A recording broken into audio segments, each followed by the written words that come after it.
नमस्कार दोस्तों, स्वागत है आपका आपके अपने YouTube channel exam Guru tips and tricks में। दोस्तों आज हम railway science special practice set number 46 में फिजिक्स मैंने कहा था शुरू किया जाएगा, तो आज से आपका फिजिक्स का टॉपिक शुरू किया जा रहा है। हमने 45 वीडियोज़ किए। 45 वीडियोज़ में हमने टोटल कितने किए? बायोलॉजी किए।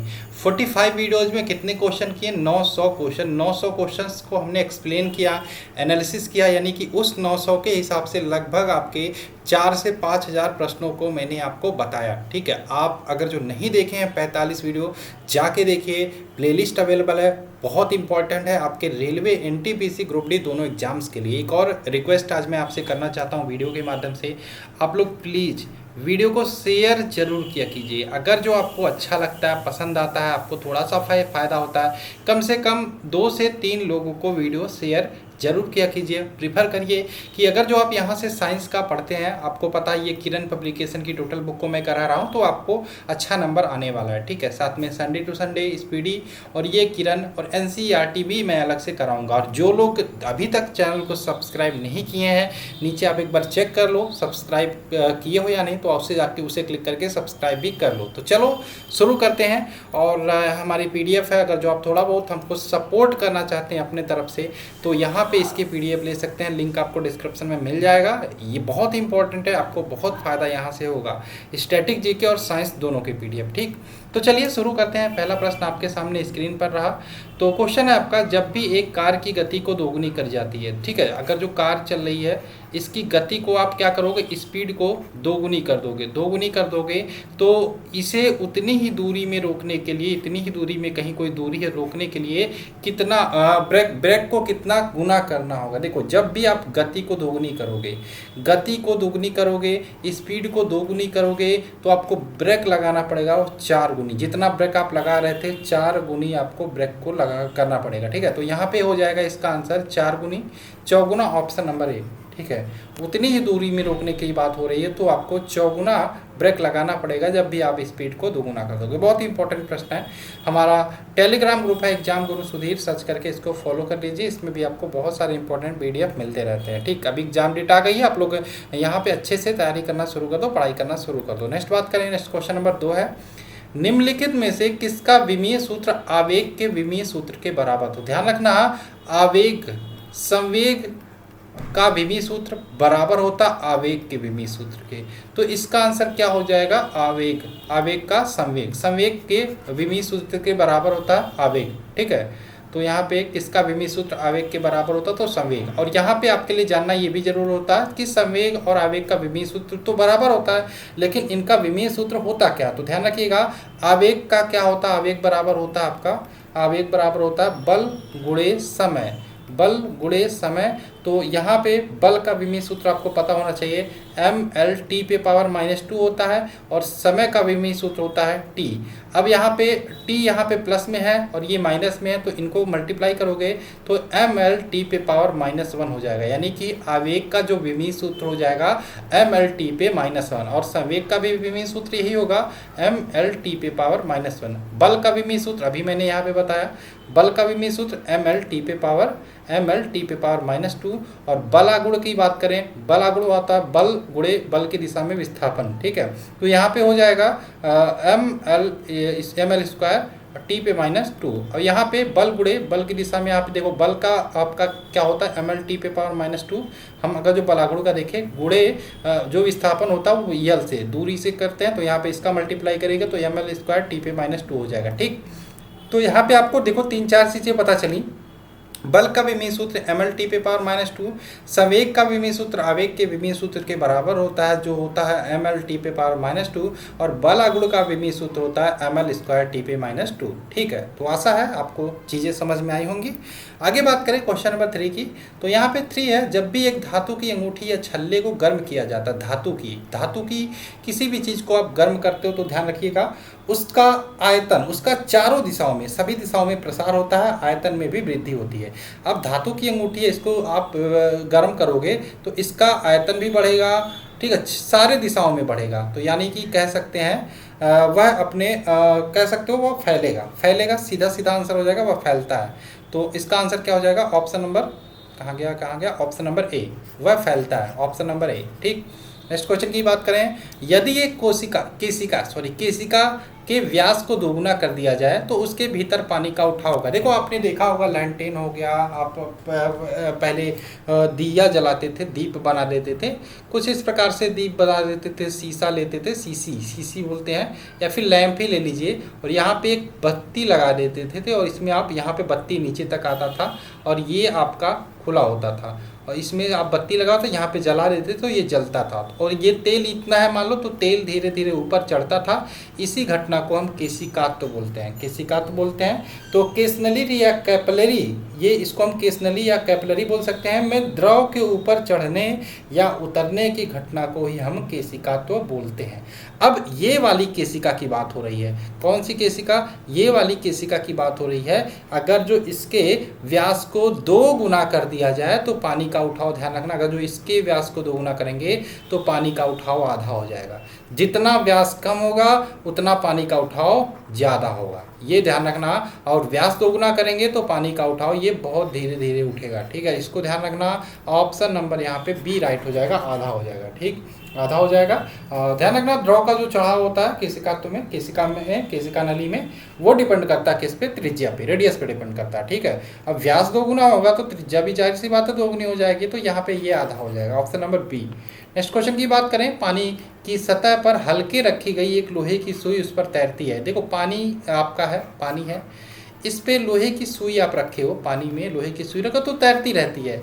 तो इसका सीधा साधा रीजन है पृष्ठ तनाव के कारण। किसके कारण? सरफेस टेंशन के कारण तैरती है। अब अगर जो आप इसी पानी में मिट्टी का तेल डाल देते हो तो ये सुई डूब जाएगी तुरंत। इसी पानी में डिटर्जेंट डाल देते हो सुई डूब जाएगी। तो ध्यान रखना, मिट्टी का तेल, डिटर्जेंट, साबुन ये पृष्ठ तनाव को कम कर देती है। अब आपने सुना होगा कि जो नाली होती है, नाले होते हैं या स्थिर जल के सतह होते हैं, उसमें मच्छर के लार्वा पाए जाते हैं। तो मच्छर के जो लार्वा होते हैं वो स्थिर जल में सतह पर रहते हैं। अब इसी जल में आप अगर जो मिट्टी का तेल डाल देते हो तो क्या होता है? इसका पृष्ठ तनाव कम हो जाता है और ये लार्वा होते हैं डूब के मर जाते हैं और मच्छर पैदा नहीं होते हैं। तो ये साइंटिफिक सीधा साधा रीजन है, ठीक है। तो ध्यान रखना, पृष्ठ तनाव के कारण यहाँ पे जल की सतह पर रखी हुई सुई तैरती है, और बाकी सारे एग्जाम्पल जो मैंने बताया इसको आपको ध्यान रखना है। आगे बात करें क्वेश्चन नंबर 6 की। 6 आपका, बरसात की बूंद ऊंचाई से गिरती है तो निम्नलिखित में से कौन सा कथन सही है? अब ये बताओ, समान वेग से गिरती है, ये गलत हो गया। उनका वेग बढ़ते रहते हैं जमीन पर विभिन्न वेगों, ये भी गलत हो गया। यहाँ पे जो ऑप्शन नंबर 1 है, वे उन सभी अंतिम वेगों के साथ गिरती हैं जो विभिन्न आकारों के बूंदों के लिए समान, मतलब विभिन्न होते हैं। मतलब छोटी बूंद है तो उसके लिए अलग होगा वेग होगा, बड़ी बूंद है तो उसके लिए अलग वेग होगा, ठीक है। तो इसको ध्यान रखना, ऑप्शन नंबर ए यहाँ पे राइट आंसर हो जाएगा। आगे बात करें, क्वेश्चन नंबर 7 है, रॉकेट को अंतरिक्ष में छोड़ने के लिए न्यूनतम पलायन वेग क्या होता है? आपका पृथ्वी है, आपके पृथ्वी का कुछ गुरुत्वाकर्षण एरिया होता है। अगर जो आप किसी चीज़ को पृथ्वी से फेंकते हो और पलायन वेग से फेंकते हो तो वो पृथ्वी के गुरुत्वाकर्षण क्षेत्र को पार करके बाहर चली जाएगी, तो इसी को हम पलायन वेग बोलते हैं। और वही न्यूनतम वेग आपसे पूछा है, तो ध्यान रखना, पलायन वेग की बात करें जब भी बात हो, पलायन वेग वह न्यूनतम वेग होता है जिससे किसी वस्तु को पृथ्वी से फेंकने पर वह पृथ्वी के गुरुत्वाकर्षण क्षेत्र को पार करके बाहर चला जाए, और पार करके बाहर चला गया तो जाहिर सी बात है वह वस्तु पृथ्वी पर कभी नहीं लौट कर आएगी। और यह जो होता है पृथ्वी के लिए 11.2 किलोमीटर पर सेकेंड होता है। इसको आप ध्यान रखना, पृथ्वी पर पलायन वेग 11.2 किलोमीटर पर सेकेंड होता है। तो आप अंतरिक्ष से में कोई रॉकेट भेजने के लिए ये जो स्पीड है ये हमें पार कराना जरूरी होता है। तो यहाँ पे 11 किलोमीटर दिया, तो यही आप सही आंसर होगा। एग्जैक्ट अगर जो वैल्यू की बात करें तो 11.2 किलोमीटर पर सेकंड, इसको आप ध्यान रखेंगे, ठीक है।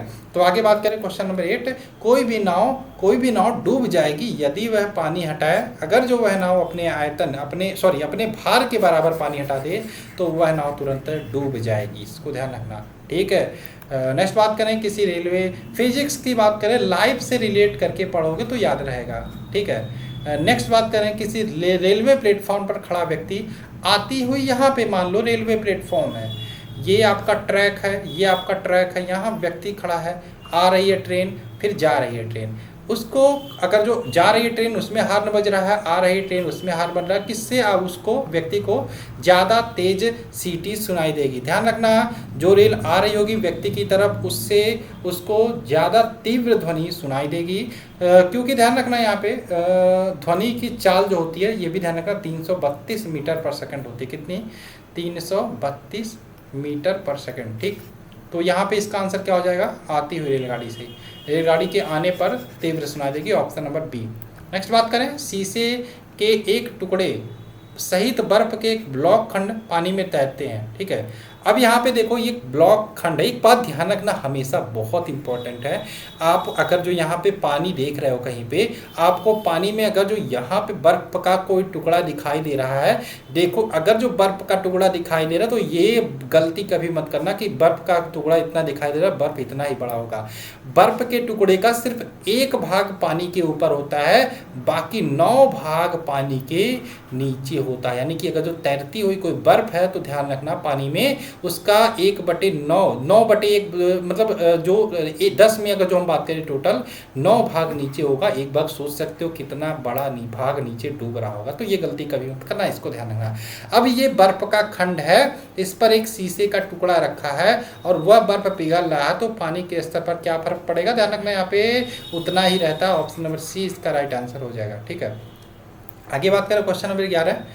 निम्नलिखित में से पानी में किसी द्रव्यमान को 0 डिग्री सेंटीग्रेड से 10 डिग्री सेंटीग्रेड तक गर्म करने पर उसके आयतन में क्या होती है? तो ध्यान रखना जब भी आप इसमें द्रव्यमान में क्या फ़र्क पड़ेगा ये पूछा है, तो ध्यान रखना आप जब भी आप पानी को गर्म करोगे तो यहाँ पे 0 से 4 डिग्री सेंटीग्रेड तक क्या होगा? वो घटेगा और उसके बाद आपका 4 डिग्री सेंटीग्रेड के बाद वो बढ़ेगा। तो ये ध्यान रखना, पहले घटने के बाद फिर वृद्धि होगी, ऑप्शन नंबर डी इसका राइट आंसर हो जाएगा। ठीक, 12 की बात करें, जब बर्फ के दो घनों क्यूबों को एक दूसरे के ऊपर दबाया जाता है तो उनसे मिलकर एक हो जाने का कारण क्या होता है? बहुत ही इंपॉर्टेंट क्वेश्चन है। सीजीएल में 2002 में आया था, सीजीएल में 2004 में आया था, एसएससी एफसीआई में आया था और इस बार रेलवे एग्जाम में ये क्वेश्चन आने वाला है, इसको आप रट लो।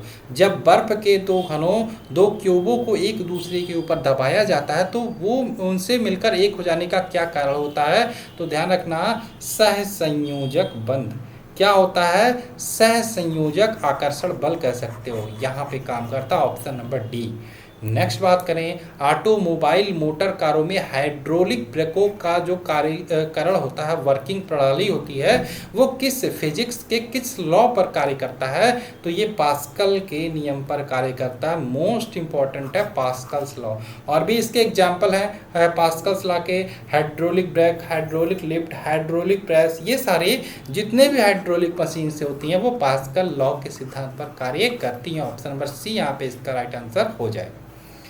क्वेश्चन नंबर 14 की बात करें, 14 है आपका, बाल को लपकते या कैच करते समय। अब देखो यहाँ पे खिलाड़ी बाल को लपकता है तो अपने हाथ को पीछे कर लेता है, तो इसका क्या कारण होता है? यही क्वेश्चन आपसे पूछ रहा है। तो बाल को लपकते या कैच करते समय खिलाड़ी निम्नलिखित में से किसको कम करने के लिए अपने हाथ को पीछे खींच लेता है? तो ध्यान रखना आवेग को। अगर जो बाल हाथ को पीछे नहीं खींचेगा तो गेंद आके सीधे उसके हाथ पे लगेगी और कैच छूटने का डर रहता। तो आवेग को कम करने के लिए ये अपने खिलाड़ी अपने हाथ को पीछे खींच लेता है। आगे बात करें क्वेश्चन नंबर 15, यदि वायुमंडलीय दाब यंत्र बैरोमीटर की रीडिंग अचानक, ध्यान रखना वायु दाब किससे मापा जाता है? बैरोमीटर से, इंपॉर्टेंट है। इसमें जो रीडिंग होती है 3 प्रकार से मापी जाती है। एकाएक बैरोमीटर है, इसका जो भी मापक होता है एकाएक नीचे गिर रही है, अगर जो एकाएक नीचे गिर रही, अचानक से नीचे गिर रही तो आंधी आने की संभावना मानी जाती है। तो क्या बोला? अचानक तेजी से गिरने लगे तो आंधी आने की संभावना मानी जाती है, तूफान होगा, ऑप्शन नंबर बी। और ध्यान रखना अगर जो यहाँ पे धीरे धीरे नीचे गिरे तो वर्षा होने की संभावना होती है। और बोला है धीरे धीरे ऊपर चढ़े तो मौसम साफ रहने की संभावना। तीनों ध्यान रखना, एकाएक नीचे गिरे तो आंधी आने की, धीरे धीरे नीचे गिरे वर्षा होने की, और धीरे धीरे ऊपर चढ़े तो यहाँ पे मौसम साफ रहने की संभावना होती है। वायुमंडलीय दाब यंत्र की बात करें, ये बैरोमीटर होता है और इससे वायुमंडल का दाब मापा जाता है। ठीक, आगे बात करें जब एक बस सहसा मुड़ती है तो बस में खड़ा यात्री बाहर की ओर गिरता है, इसका क्या कारण है? तो यहाँ पे ध्यान रखना, न्यूटन्स का फर्स्ट लॉ होता है गति का जड़त्व। यदि कोई वस्तु स्थिर है तो स्थिर रहना चाहेगी, यदि कोई वस्तु गति है तो गति रहना चाहेगी। अगर जो उस पर अचानक से कोई बल लगता है तो वहाँ पे कोई ना कोई फर्क होता है। आप देख रहे हो यहाँ पे बस चल रही है, बस में कोई व्यक्ति खड़ा है तो यहाँ पे उसका पैर स्थिर है, लेकिन उसका शरीर यहाँ पे गति की अवस्था में। ध्यान रखना, पैर स्थिर है और बस अचानक से रुकती है तो पैर चाहेगा कि हम स्थिर रहें और शरीर चाहेगा कि हम चलते रहें। तो यहाँ पे ये व्यक्ति, अगर जो बस अचानक से रुकती है उसका शरीर आगे जाएगा, पैर पीछे रह जाएगा और वो गिर सकता है। ठीक है, तो गति का जड़त्व, तो ऑप्शन नंबर बी, न्यूटन का फर्स्ट लॉ, यही इसका राइट आंसर हो जाएगा। नेक्स्ट बात करें, क्वेश्चन नंबर 17, दाब बढ़ने से बर्फ के गलनांक क्या होता है, क्या फर्क पड़ता है? दाब बढ़ने से बर्फ का गलनांक घटता है। ध्यान रखना, बर्फ का गलनांक घटता है। आगे बात करें, क्वेश्चन नंबर 18, लैंप की बत्ती में तेल ऊपर चढ़ता क्योंकि अभी मैंने बताया था थोड़ी देर पहले, केशिकात्व की क्रिया के कारण, केशुकात्व की परिघटना के कारण। ऑप्शन नंबर डी इसका राइट आंसर होगा। क्वेश्चन नंबर 19 की बात करें, निम्नलिखित में से कौन सा नियम इस कथन को वैध ठहराता है कि द्रव्य का न तो सृजन किया जा सकता है ना ही विनाश? तो ये ध्यान रखना, द्रव्यमान संवेग संरक्षण का नियम, द्रव्यमान संरक्षण के नियम के अनुसार यहाँ पे द्रव्य क्या है, यहाँ पे ध्यान रखना। ठीक है, ऑप्शन नंबर सी इसका राइट आंसर हो जाएगा। नेक्स्ट बात करें, क्वेश्चन नंबर 20, द्रव्यमान ऊर्जा संबंध किसका निष्कर्ष? द्रव्यमान ऊर्जा संबंध आपको पता होना चाहिए, E बराबर mc²। तो ये किसका समीकरण है, किसके द्वारा दिया गया था? आइंस्टीन के द्वारा दिया गया था। तो यहाँ पे आइंस्टीन के द्वारा गया था प्रतिपादित द्रव्यमान ऊर्जा समीकरण। यहाँ पे किसके सापेक्षता के सिद्धांत से रिलेटेड है। ठीक है, ये सापेक्षता का विशिष्ट सिद्धांत है। ऑप्शन नंबर, सॉरी यहाँ पे इसका राइट आंसर होगा, हाँ थोड़ा सा गलत हो रहा है, इसको हटाते हैं। ये देखो, आइंस्टीन ने दिया था द्रव्यमान ऊर्जा समीकरण क्या होता है, E बराबर mc² होता है। ठीक है, E बराबर mc²। तो ये सापेक्षता के सामान्य सिद्धांत को दर्शाता है। ठीक है, सापेक्षता का सामान्य सिद्धांत, यानी कि ऑप्शन नंबर 20 का राइट आंसर हो जाएगा। तो आशा है आपको ये वीडियो पसंद आई होगी, सारे क्वेश्चन अच्छे लगे होंगे। और मैं आपसे एक और गुजारिश करूंगा, इसका आप 1 लाइनर नोट्स बनाते चलना। ठीक है, 1 लाइनर नोट्स बनाते चलना, धीरे धीरे आपको पता भी नहीं चलेगा, पूरी बुक के सारे क्वेश्चन आप कंप्लीट कर लोगे। तो चलिए, वीडियो को शेयर करना मत भूलना। मिलते हैं नेक्स्ट वीडियो में। जय हिंद दोस्तों, जय भारत।